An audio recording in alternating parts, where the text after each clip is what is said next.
Hello everyone, life in frames by পল্লমীর চ্যানেলে তোমাদের সবাইকে স্বাগত জানাই। আমি যে তোমাদেরকে বলেছিলাম যে আমি আমার রুম ট্যুরটা তোমাদেরকে দেব, তো এটা হচ্ছে আমাদের একটা রুম যেখানে আমরা রয়েছিলাম, আর একটা রুম ছিল টেন্ট রুম, সেটাও তোমাদেরকে দেখাবো। টেন্ট রুমটাতে দিদির সব জিনিসপত্র রাখা আছে, ওইখানে ওকে সাজানো হয়েছিল, আর এখানে আমরা ছিলাম। আমাদের রুমের পাশেই একটা ছোট্ট এনাদের ঘর ছিল, বেশ কিউট না? আর এদিকে দেখো আমাদের হিরো হিরোইন নেমে গেছে পুলে, এখানে ওদের শর্টসগুলো নেওয়া হচ্ছিল। দিদি তো বেশ ভয় পাচ্ছিল, কারণ ও সুইমিং জানে না, আর ওয়াটার হাইটটাও বেশ ছিল ওর হাইটের সাথে, একদম ও পারলে মানে ডুবে যাওয়ার মতন কাণ্ড এক।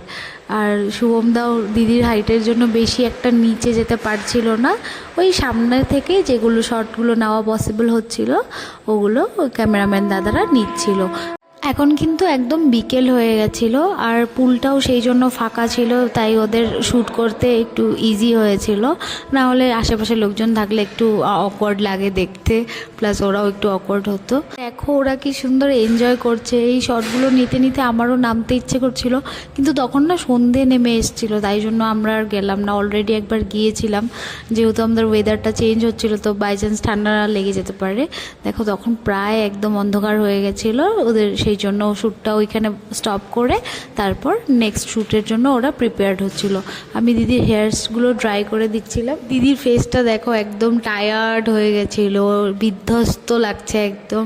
সারাদিন শ্যুট করার পর আর এনার্জি নেই, তবে এটাই লাস্ট শ্যুট, তারপরেই প্যাক আপ হয়ে যাবে, কারণ কি একদম অন্ধকার হয়ে গেছিলো, তো লাইটসটা ইনাফ না একটা ভিডিও শ্যুটের জন্য। তাই ফটোগ্রাফার দাদারা বলল যে এটাই লাস্ট করবে, তারপর ওদের প্যাক আপ করে দেবে।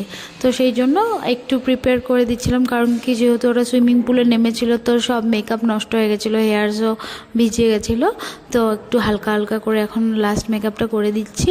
তারপর তোমাদেরকে দেখাচ্ছি যে লাস্ট শ্যুটটা কোথায় করলো, আর ওইখানে ওরা কি ড্রেস পরেছিল। প্রি ওয়েডিংয়ের সিরিজগুলো তোমাদের কেমন লাগছে অবশ্যই কিন্তু কমেন্টসে জানিও। এরপর আমি তোমাদের সাথে শেয়ার করব আমাদের দিদির বিয়ের জন্য যে জার্নি আমরা স্টার্ট করলাম, কোথা থেকে কোথায় গেলাম, আমরা কবে গেলাম, এই সবটা তোমাদের সাথে শেয়ার করব।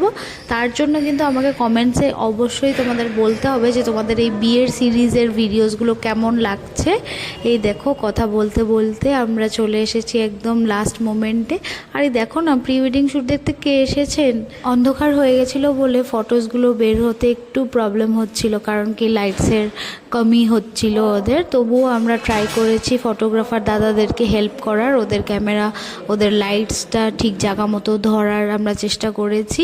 তবুও দেখো, আর রাতের ভিউটাও তোমাদেরকে দেখায়, কি সুন্দর না। ফটোগ্রাফার দাদারা আজকে রাত্রেই বেরিয়ে যাবে, ওদের কলকাতাতেই বাড়ি, তো ওরা আজকে রাত্রেই বেরিয়ে যাবে শ্যুট শেষ করার পর। আমরা আজকে রাতটা স্টে করব, তারপর কালকে সকালে আমরাও বেরিয়ে যাব। কালকে আমাদের কলকাতাতে স্টে আছে, তারপর পরদিন আমরা রিটার্ন করছি।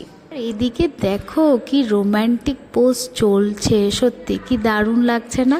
ওই দেখো এই ফটোসগুলোর পিছনে স্ট্রাগলগুলো দেখতে পারছো তো।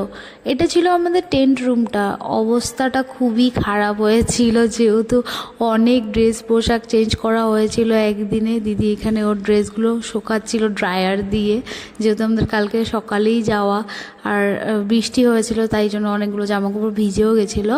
তারপর আজকেও আমরা বেশি রাত করব না, বিকজ আমরা সবাই টায়ার্ড, তাই ডিনার করতে চলে এসেছিলাম। ডিনারে আমরা নিয়েছিলাম নান, চিলি চিকেন আর পোলাও। চলো তাহলে প্রি ওয়েডিংয়ের ভিডিওসগুলো এখানেই শেষ হলো। কালকে কোথা থেকে ফিরছি, কখন ফিরছি, সেই ভিডিওসগুলো তোমাদের সাথে শেয়ার করব। ভিডিওটা ভালো লাগলে একটা লাইক, কমেন্ট আর সাবস্ক্রাইব করে দিও। Till then, bye by.